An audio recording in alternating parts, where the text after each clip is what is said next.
Do you ever finish a game and just sit there? Not because you're confused, but because you don't want to leave the world behind? There's a certain kind of magic when a game makes you feel like you're actually there. The Night City feels real and alive, and right from the start, the futuristic world, the glowing lights, the music, and how unique and realistic the characters are from different races, gestures, slang, and expressions. The game captures the hustle and bustle of the futuristic dark dystopia, and it feels depressingly beautiful. All of that made a strong impression on me right away, and it didn't take long before I felt fully invested, especially since the game was recommended to me and I had already heard good things about it, so I was already curious from the very beginning. The gameplay is really good, and the mechanics feel simple and fun. My favorite part is every weapon has its own identity and it fits different playstyles. Snipers feel heavy and powerful, pistols and revolvers are fast and easy to control.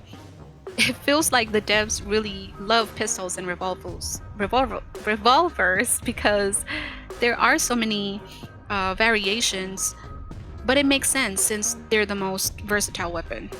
And no matter what style you want to play, there's something that fits perfectly. And the gameplay loop itself is enjoyable and never felt annoying. I feel in control most of the time. I mostly play as a netrunner, so a lot of my fights start before enemies even see me. I reboot their optics, glitch their weapon, use combat hacks from a distance. It makes me feel like I'm always one step ahead. I did experiment with the melee build. It was cool, but the Netrunner playstyle just, fits me more. I don't know, there's something incredibly satisfying about hacking enemies from afar and just watching the poison jump from one target to another. I still have instincts from other games where if you see an enemy, you immediately attack or shoot. But Cyberpunk doesn't always work like that. A lot of missions require stealth. Sometimes you're meant to sneak in, grab something, or hack a device and leave. Over time, I learned to pay closer attention to cameras, enemy patrols, and whether getting caught would ruin the mission. I learned a lot of these the hard way, but that's what made the experience even better. The game is both graphics and processor intensive, but it ran good on my mid-range PC.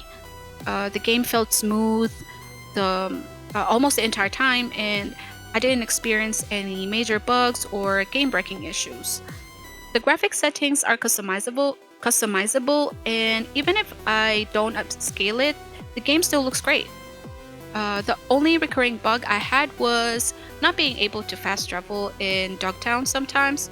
I would get a game crashed or a flatline notification after closing the game, which was weird, but it didn't affect my overall gameplay. The audio is generally good, and the music is one of my favorite part. The radio stations add so much personality to the world, and I always set it to the Principales station. You guys know, they play a lot of reggaeton, and it was such a whole vibe. And that song from Cyberpunk Edge Runners, that song is special. That song hits different. If you know, you know. The UI and menus are easy to navigate, and I had no trouble understanding the tools, skills, or the system of the game. Everything is laid out clearly enough that I never felt confused or lost while managing my gear or my build. I really thought I was just signing up for gigs, get money and collect cool weapons and maybe meet cool characters along the way, the usual Merc life. But then the story hits you out of nowhere and suddenly your entire world collapses before you can even process it. The game made me care about the characters involved without even realizing it. Who they are, their life, their personality, their goals made an impact in my playthrough. Another thing I found myself is getting hooked on the cyber psycho missions. Those missions also stood out because they showed what someone's life looked like before everything went wrong. How megacorps controlled the system and the struggles they face, their family problems, their finances, etc. All real life issues, and exaggerated by cybernetic enhancement. And those stories made the world feel grounded and real. And I ended up finishing most of the cyber psycho missions early. But at the same time, there were moments where I was just following along, especially in missions where I cared more about the gameplay or rewards. There were also parts that I didn't expect it to be long, and the game has unnecessary interaction and dialogue, so I found myself feeling disconnected, but it didn't really ruin the overall experience. Johnny is Johnny. his his character is centered in his narcissistic views, on his flashbacks, his self-destructive, and is cruel to people close to him. But at least I know what to expect from him, and I think that's the beauty of the game. And as the plot progresses, his relationship with V is one of the foundations of the whole game. Like making Johnny a constant part of the story with the biochip so that the player will always have someone to interact with is insane. They could have just made him a generic side character. I mean, that's Keanu Reeves, but they didn't. And the Phantom Liberty DLC was one of the best DLC I've ever played. So, depending on the order in which you play, the missions and the dialogue options you choose when interacting with him, sometimes he's more of an ally and sometimes he's more of an enemy. So, yeah, I don't know. So, my interactions with him seem strange from time to time, but also he's more real and trustworthy than most of the fucks you run into the Night City. Oh my god, I still regret to this day siding with Dexter Deshawn instead of going with Evelyn's plan. I mean, the only reason is because he looks scary. I'm scared of him. I don't know. But yeah, I'm not sure if the outcome is the same, but he got what he deserved.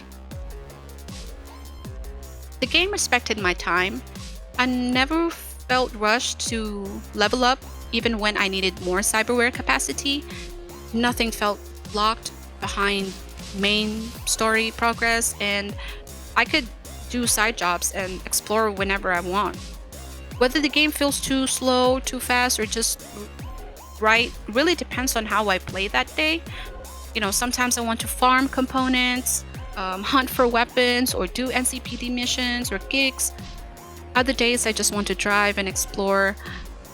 So, because of that flexibility, the game never feels too slow or too fast. Would I recommend this game? Yes. People who enjoy story rich, decision driven games with immersive worlds will enjoy this one. On the other hand, players who prefer fast paced, linear, or non narrative games might not enjoy it as much. You can definitely finish the game without caring about the characters or the story. I mean, the gameplay enough feels really good and satisfying.